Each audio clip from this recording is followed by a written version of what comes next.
아멘. 우리 옆 사람 인사하겠습니다. 사랑하고 축복합니다. 사랑하고 축복합니다. 사랑하고 축복합니다. 네. 우리가 형제들을 키워보다 보니까요. 형제들이 어떻게 해요? 굉장히 많이 싸우죠. 네. 제가 사실 외아들로 자라가지고 저는 잘 몰랐습니다. 그렇게 자주 싸우는지.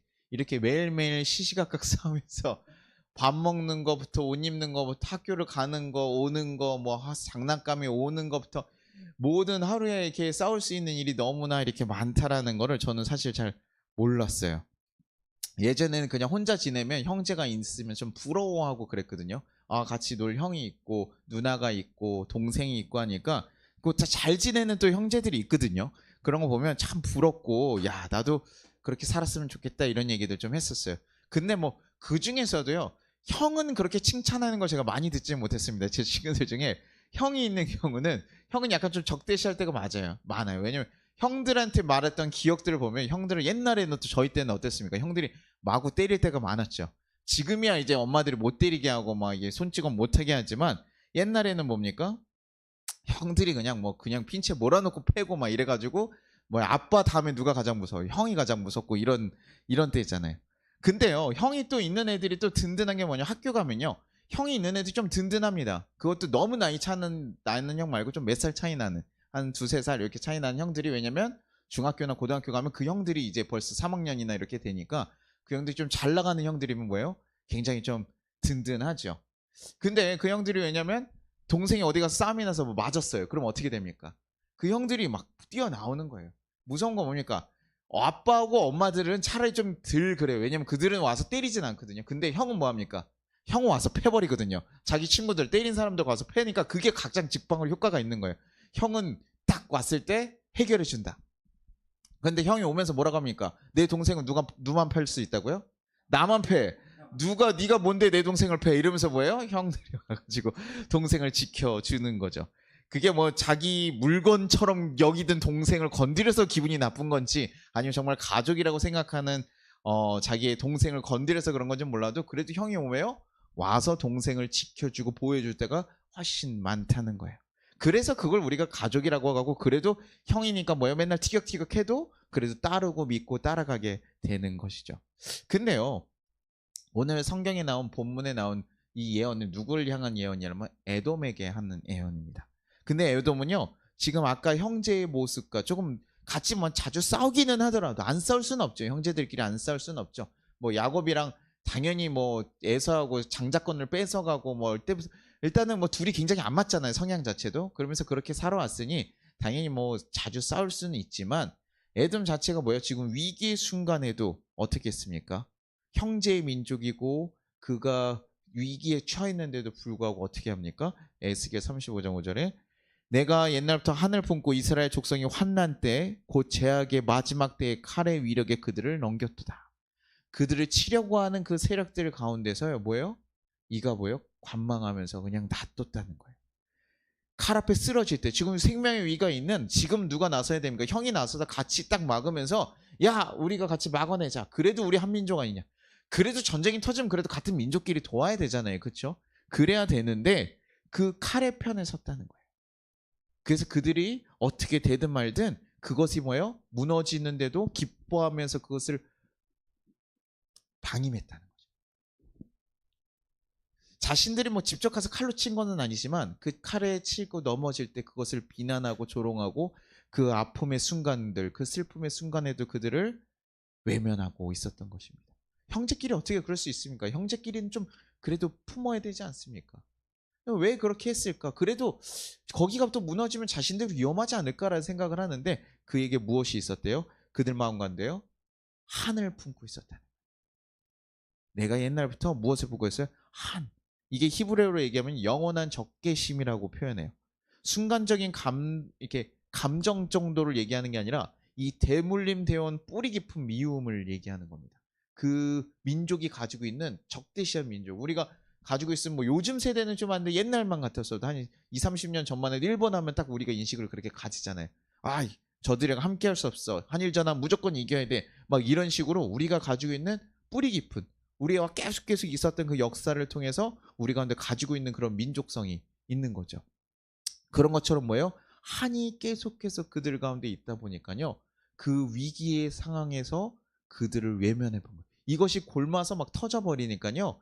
이게 결국 그들이 죽음을 당하는 그 위기의 순간에도 형제를 외면하고 방임해버리게 되었다는 것이죠. 그러니까 사람의 마음에 무엇을 품는 게 너무나 중요한 일인 거예요. 한을 품고 있다. 우리 가끔 남편들한테 내가 한이 있다 뭐 이렇게 얘기하는데 그 한이 있으면요. 결국엔 뭡니까? 제대로 관계가 걸어갈 수가 없는 거예요. 한이 있으니까 같은 민족임에도 불구하고 같은 가족이고 형제임에도 불구하고 뭐예요? 그들의 죽음에 대해서요. 잘 됐다. 야, 형제인데도 불구하고 철천지 원수, 이 같은 철천지 원수가 없는 거야. 야, 너 망해서 죽었으면 좋겠다.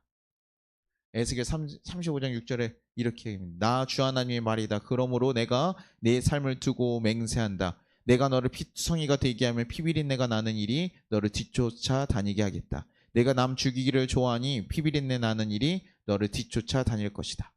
하나님께서요, 그 마음을 품고 그 형제가 죽는 것을 보면 기뻐하면서 야, 잘 죽었다 라고 얘기하는 그 에돔에 대해서 심판을 얘기하시는 거예요.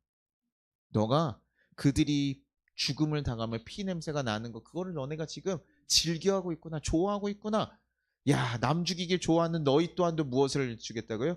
피비린내가 날 수밖에 없을 거다. 세상이 어떻게 바뀔 거라고요? 황무지가 되게 만들 것이다. 너희가 아예 살아갈 수가 없어요. 그래서 지금 이 장을 보면 계속해서 굉장히 무섭게 사실 얘기를 하고 계시는 거죠. 하늘을 가지고 어떤 이에게 하늘을 가지고 있고 그 하늘을 가진 상대가 죽어가는 걸 보면서도 그것을 외면하고 그것에 대해서 막 즐거워했던 자들, 그들에 대해서 주님께서는 뭐합니까? 심판을 얘기하십니다. 지금요. 근데 이게 이 장이요 되게 특이하게 어떻게 되어 있냐면 이 앞장에 보면요 34장에 보면 이스라엘에 대한 평화를 선포하고 있거든요. 그러고 나서 36장에서도 이스라엘의 회복에 대한 그것을 선포하고 있어요. 근데 그 가운데 뭐가 들어가 있어요? 에돔에 대한, 형제에 대한 얘기를 하고 있어요. 그러면서 형제에 대한 심판이 들어가 있는 거예요. 이거 결국 뭡니까? 이 평화를 선포하고 평화로 가기 위해서는 이 심판이 어쩔 수 없이 불가결로 있어야 되는 거예요. 너희를 대적하고 너를 괴롭히는 이들이 결국에는 다 무너지게 될 것이다. 그래야 이스라엘 진정한 평화가 임하게 되는 거예요. 아무리 형제일지라도 너네에게 함을 품고 너를 파괴하기를 원했던 자들, 니네 회복으로 가라고 하는 것을 파괴하는 자들에 대해서 내가 가만두지 않겠다는 거예요. 그들을 심판하시겠다는 거예요. 근데요, 이게 또 이렇게 들으면 우리 성도님들 어떻게까지만 가게 되냐면 내가 누군가를 미워하기만 해도 내가 심판받고 내 문제가 되는구나 생각해요. 그런 마음을 하나님께서 기뻐하시지 않죠. 당연한 얘기지만 그것에만 머물러 있지 않아요. 왜 우리가 시기 질투 안 합니까? 하면서 살아가거든요. 근데 우리도 그런 미워하는 마음이 있고 성경에서는 사람을 미워하는 것을 살인이라고까지 얘기하는데 우리가 그런 마음 품지 않다고요. 품으면서 살아갈 때가 많이 있다고요. 근데요, 주님께서 보시는 건 더 큰 마음입니다. 35절 10절에 이렇게 얘기합니다. 너는 나 주 유다와 이스라엘을 돌보는데도 감히 말하기를 그 두 민족과 그 두 나라가 내 것이 되고 내 소유가 될 것이다라고 하였다. 이가 지금 그의 멸망을 원하는 이유 중에 하나가 또 뭡니까? 그냥 한으로만 있는 것이 아니에요. 그냥 복수심으로만 있는 것이 아니라 이 가운데 뭐가 들어갔습니까? 그 나라가 망하면 그 땅이 누가 것이 될 거라는 거예요. 내 것이 될 거라는 거예요. 야, 그 이스라엘을 차지할 기회로 지금 보고 있는 거예요. 그들의 멸망이 결국 자신의 승리로 간다고 그렇게 판단하고 있는 거예요. 그가 망하면 내가 잘 될 거라고 판단해요. 우리가 그런 말 있죠. 사촌이 땅을 사면 뭐가 아프다고요? 배가 아프다고요. 근데요, 여러분, 이재용 회장이 요번에 갑자기 그 반도체 막 올라가가지고 주식이 막 몇백조가 올라갔다. 뭐 이러면서 재산이 원래 한 20조였는데 40조가 되었다. 여러분, 배가 아픕니까? 아이고, 내가 그냥 너무 속이 상하네. 이렇게 배가 아파요? 안 아프죠. 근데 누가 사면 배가 아프다는 거예요? 사촌이요. 가까운 사람들이. 나랑 비슷하게 같이 살아가던 그 사람들이요. 조금 잘 되면 뭐합니까? 배가 아프다고요. 그래서 그런 얘기가 있습니다. 그 심리학적으로요. 너무 좀 가까운 자기가 손을 달 만한 거리에 있는 사람들이 대해서는요. 우리가 좀 비난하고 아우 저거 잘못했을 거야 뭐 이런 식으로 얘기하는데 부러워하고 그거에 시기질투를 하는데 너무 크게 올라가 버리면 그거에 시기질투를 하지도 못한대요. 그러니까 될 거면요. 아예 엄청나게 성공해라. 그들이 손잡을 수도 없게끔 성공해라. 이렇게 얘기하는 얘기들이 있어요. 그래서 사실 성공한 사람들 보면요. 그들이 원래 친구 모임들도 있었다가 뭡니까? 다 나갔는데 시기질투하는 것 때문에 그 모임이 깨지게 되고 망하게 된다지. 그래서 우리나라에서 뭐 좋은 얘기들을 좋게 얘기합니까? 못합니까? 안 해요. 그렇게 하기 어렵다는 거죠. 그러니까 지금 이들의 생각도 뭡니까? 자신의 그 마음이 뭐예요? 그들이 그렇다고 해서 안 되면요. 그 재산들이 그들이 받을 복이 자기가 받습니까? 그렇지 않은데 우리는 사실 그렇게 오해하고 있을 때가 많아요. 그들이 안 되면 내가 잘 될 거라고. 그래서 교회 같은 데서도 우리 이렇게 성도님들 잘 있는데요. 누구 집사님 하나 사업도 잘 되고 막 일도 잘 되고 애도 대학 가고 막 이래봐요. 그럼 어떻습니까? 이게 처음에는 아우 축하해 이렇게 얘기하지만 그 축하한다는 마음이 어떻게 해요? 조금씩 나중에 시기 질투로 바뀔 때가 많아요.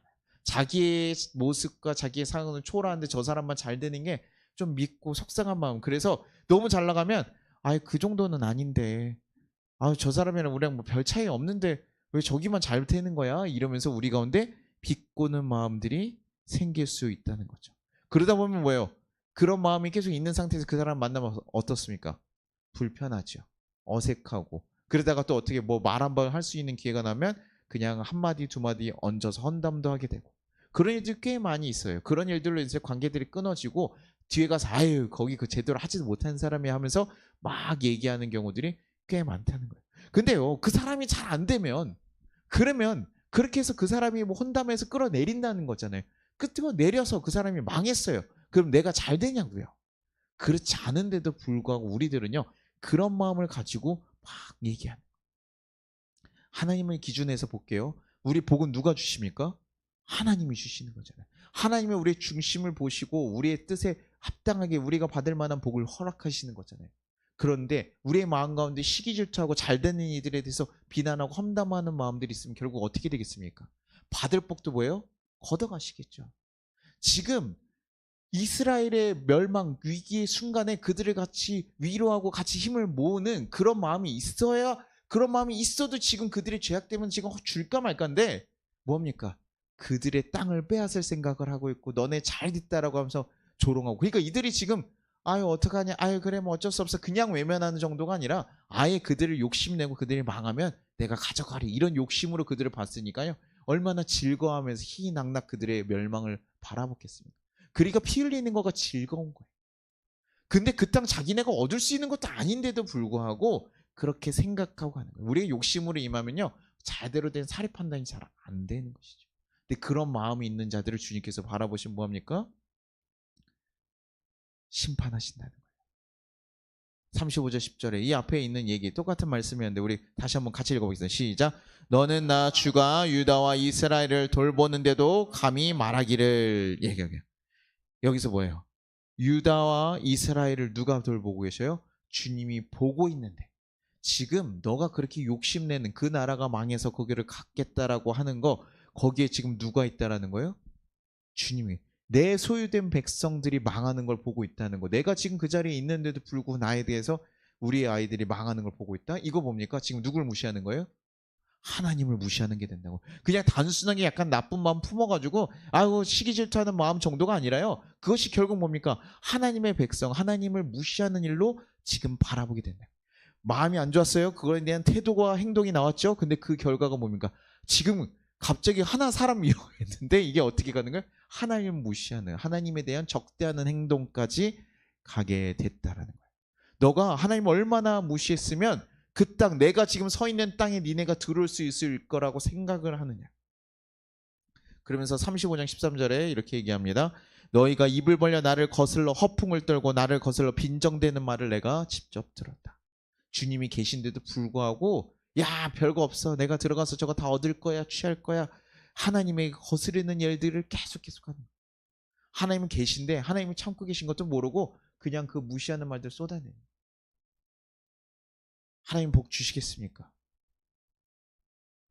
하나님을 기만하고 하나님의 백성을 기만하고 적대시하는 행위가 결국 하나님을 기만하고 적대시한다는 것을 모르는 거예요. 저희 아이들을 욕하는 거 결국 누굴 욕하는 거예요? 저희 욕하는 거라 생각하잖아요. 하나님의 백성을 욕하는 건 누굴 욕하는 겁니까? 하나님을 욕하는 거 아닙니까? 하나님은 보고 계신데도 그것을 모르고 살아가는 거. 그러니까 저는요. 누군가 시기질투하고 미워하고 그들을 험담하는 것 가운데서 우리가 놓치는 건 뭐냐. 그냥 그런 마음이 생길 수 있어요. 인간적으로 우리는 부러움도 생길 수 있고 시기질투라는 마음이 생길 수 있어요. 그런데 우리가 바라봐야 되는 건 누굽니까? 우리의 삶을 인도하시고 그들의 삶을 인도하시는 하나님을 바라봐야 된다고요. 근데 그것을 보지 못하니까요. 그냥 이 땅의 생각처럼 야, 저 사람이 놓치면 내가 저 자리 갔겠지? 저 사람이 망하면 내가 저거 건져서 가져올 수 있겠지? 라고 생각한 단순한 이기적인 마음으로 그들의 피 흘림을 아파하고 외면하고 있는 것을 하나님께서는 다 바라보고 계시고 그들에 대해서 하나님께서 분노하고 계시다는 거예요. 형제 무너짐을 즐거운 대가로 결국 뭡니까? 그들 또한도 지금 심판받고 하나님의 회복에서 떨어지게 된 것이죠. 뭐 우리 성도님들 얘기할 수 있어요. 목사님, 저희가 그 정도까지 미워하지는 않습니다라고 얘기할 수도 있어요. 근데요, 아까 얘기했죠. 에돔이 한 건 뭡니까? 직접 칼을 들고 가서 그를 죽인 것이 아니에요. 그들을 공격한 것이 아니에요. 뭡니까? 외면이에요. 철저한 외면이에요. 지금 시대에 사실은 그리스도인들에게 사실은 더 필요한 거는 우리가 문제가 되는 건 바로 뭡니까? 이 외면이에요. 개인주의적으로 살아가고 우리가 나만 잘 되면 되고 우리 교회만 잘 되면 되고 우리만 먹고 살기 충분하면 다른 사람들 어떻게 되는 문제가 없어지는 시대. 그래서 누군가의 아픔에 대해서 외면하기 쉬운 시대에 살아가고 있는 우리들이라고. 그 외면에 대해서 주님께서는 얘기하고 계신다. 분노하는 마음으로 하늘 가지고 가는 그런 것도 당연히 얘기하시지만 철저한 외면에 대해서도 주님께서는 얘기하시는 거예요. 그래서 선한 사마리아 비유가 그렇잖아요. 하나님을 믿는 제사장도 지나가다 뭡니까? 강도 만난 자들, 도움이 필요한 자들, 아픔이 있는 자들 뭐 했습니까? 외면하고 간 거예요. 하나님을 잘 섬기고 제사하는 자들, 그럼에도 불구하고 하나님의 마음이 있고 하나님의 뜻대로 살아가는 것이 아니라 그냥 자신의 생각과 내가 이 힘들게 제사 드렸는데 다시 한번 지저분해질 수 없잖아. 다시 피를 만지면 부정해질 수 없잖아. 이방인과 함께 내가 하고 싶지 않잖아. 그러니까요, 강도 만난 자를 돕지도 않는 거예요. 나의 아픔과 무슨 상관이 있느냐라고 하면 에돔과 같이 외면해버린 거. 저희는 그런 믿음이 있죠. 주님께서 우리의 걸음들을 인도하십니까? 안 하십니까? 그럼 오늘 만나게 하시는 분들 우리가 주님을 만나게 하신 자들입니까? 아닙니까? 그러면 가다가 강도 만난 자를 만났으면 그 자는 어떤 자입니까? 주님 오늘 만나게 하신 자가 아닙니까? 우린 그 자들을 어떻게 해야 돼요? 외면해야 됩니까? 아니라고요. 하나님의 마음으로 품을 수 있어야 된다. 이것에 저는 무엇인가를 시기하고 질투하고 외면하고 남의 잘 되는 것, 그런 악한 행동만의 그것에 대한 문제만이 아니라 결국엔 무엇입니까? 이 세상의 주관자가 누구이냐를 인정하는 모습이 우리 가운데 있느냐 없느냐라는 거예요. 그것이 드러나는. 시기 질투할 수 있죠. 그럼에도 불구하고 하나님이 다시 본다면 저들도 잘 되고 하나님 부럽습니다라고 얘기하면 되죠. 근데 네 그릇이 거기밖에 안 된다 그러면 거기에 우리는 순종하고 가는 것이에요. 그럼에도 불구하고 하나님께 얘기하고 그러면 하나님 어떻게 해야 됩니까? 저를 축복해 주라 그러면 우리는 그들을 기꺼이 즐거운 마음으로 같이 축복해요. 그의 축복과 나의 축복 전혀 상관이 있는 게 아니라고요. 그런데도 불구하고 그냥 나도 저 기회를 잡았으면 됐을 건데. 잘 생각해봐요. 아까 그 교회 같이 있던 집사님들이 어렸을 때부터 교회를 잘 왔어요. 근데요, 교회 한 청년을 딱 같이 좋아했었어. 근데 뭐예요? 옆에 있는 친구가 더 좋아하니까 아유 양보해줬다고. 근데 그 사람이 잘 됐어요. 그럼 어떤 마음이 생깁니까? 내가 그때 만났어야 되는데, 내가 그때 만났어야 되는데. 우리 어머님들 아버님들 그런 얘기 하잖아요. 내가 그때 그 친구를 만났어야 되는데 내가 네 아빠를 만나서, 내가 네 엄마를 만나고, 이런 얘기들 하잖아요. 그렇죠? 그런 식으로 막 생각한다. 아, 그때 내가 거기를 만났으면. 그게 아니라고요. 그 사람의 길과 나의 길은 다른 것이에요. 사실은 하나님께서 나에게, 우리가 따질 대상은 누굽니까? 하나님 나 너무 힘들어요 하고 그럼 누구한테 얘기합니까? 그 사람 잘못이 아니라고요. 그 사람이 잘 나가는 것이 잘못이 아니라고요. 하나님에게 우리가 묻고, 하나님 어떻게 해야 됩니까? 어떻게 걸어가야 됩니까? 묻고 얘기를 해야 되는 것이죠. 그러니 우리 인생에서 우리 시선을 하나님께 향해 있어야 되는데 자꾸 사람에게 향하고 이 땅에 있는 것을 바라보다 보니까, 거기에다가 마음을 넣다 보니까 시기하고 질투하고, 나중에 그것이 심해지다 보니까 결국 그들에게 내가 같은 형제임에도 불구하고, 우리 그리스도 안에 같은 형제라고 아무리 얘기했음에도 불구하고 외면하고 우리가 버려버리는 거죠. 예수님께서는요, 원수된 자들을 위해서 무엇을 하셨습니까? 자신을 기꺼이 내어주셨어요. 십자가에 매달려서 그 원수된 자들조차도 품고 가려고. 품고 가시려고 했다고요. 하나님 뜻대로 살아가지 못하는 이들을 위해서, 심판받아 마땅한 이들을 위해서 십자가를 지시고 돌아가셨다고요. 그들을 살리기 위해서 힘쓰신 것이 바로 주님이 하신 일이라. 근데 우리는 그 주님을 믿고 살아가는 우리들은 어떻습니까? 누군가를 위해서 원수 같은 일을 살리기로 해서 힘쓰고 있습니까? 아니면 그를 죽이기 위해 오늘도 기도하며 왜 저 인간을 나에게 붙여주셨습니까? 저주하며 우리는 살아가고 있습니까? 그리스도인으로 살아간다는 것은, 우리가 그리스도인이 되었다는 것은 이제는 하나님의 사랑으로 하나님의 마음을 가지고 형제의 아픔을 함께 나누고 복된 것도 함께 즐거워하면서 예수님 것처럼, 예수님이 한 것처럼 우리의 것을 기꺼이 내어드리며 세워가는 인생을 살아가는 거예요. 그래서 교회에서 효율적이지 않은데 남을 돕고 막 섬기고 걸어가는 거예요. 우리가요, 교회 우리 작으니까 뭐 할 게 없다라고 생각하면요, 아니요, 이 세상에 어려운 사람들이 없습니까? 힘든 사람들이 없습니까?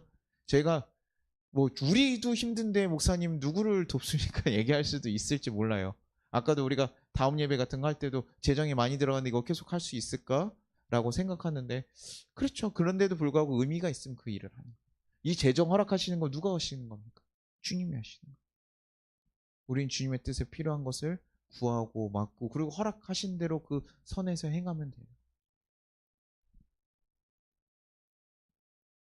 누군가를 적대하면서 원수같이 생각하면 그것을 계속해서 곪고 생각하고 또 생각하고 또 생각하면서 그를 외면하고 그를 버리는 것이 아니라 그 한 명을 용서하고 품는 것이 주님의 길인 것을 우리가 깨닫고 걸어가야 되는 거예요.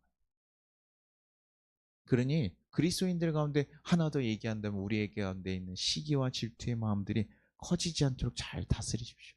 남들의 잘됨에 대해서 부러워하지 마십시오. 우리를 구원하시는 주님의 구원의 손길이 있는 것에 우리는 감사하며 살아가는 거예요.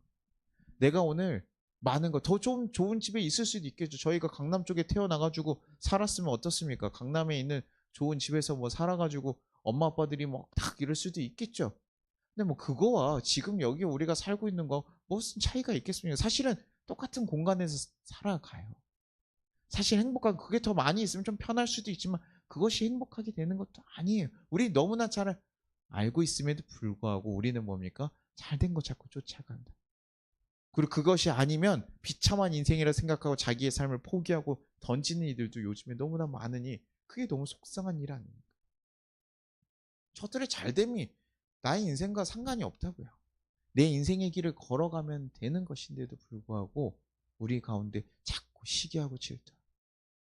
그래서 제가 옛날에 교회 목사님이 그렇게 저한테 자꾸 뭐라고 막 하셔가지고, 저 목사님이 왜 자꾸 그러냐고. 저희 어머니 교회 목사님이 자꾸 저한테 막, 너는 머리가 기니 뭐 나무에 걸려 죽은 뭐 이렇게 막 이렇게 얘기. 지금 들어도 제가 이 사람이 이상하다 정말. 목사님인데 나한테 나무에 걸려서 죽은 사람 얘기를 하면서 제가 머리가 기르니까 그런 얘기를 하는 거예요. 그래서 제가 진짜 약간 그때는 제가 목사님이라고 생각하지 않았어요. 그분 제 친구 아버님이니까 제 친구 아빠라고 해서 진짜 네 아빠 좀 재수가 없다. 솔직히 얘기하면 이런 식으로 제가 생각하면서 살았거든요. 어머니한테 저 목사님은 왜 자꾸 내가 어머니 교회에 자꾸 놀러 갈 때마다 그런 재수없는 얘기를 하시냐. 이런 얘기를 했더니요. 어머니가 얘기를 하시더라고요. 네가 부러워서 그래. 저랑 그 친구가 친구였거든요. 친구였는데 제가 너가 뭐 대학을 어디 안 갔으면 참 다행이다. 네가 서울대연대 안 가서 참 다행이다. 뭐 이런 얘기 하셨다고 하더라고요. 계속 그런 식으로 질투하고 시기하니까 목사님도 자꾸 그런 식으로 튀어나오게 되는. 목사님에도 똑같아요. 사람은 그런 마음을 품으면 계속 나오게 돼요.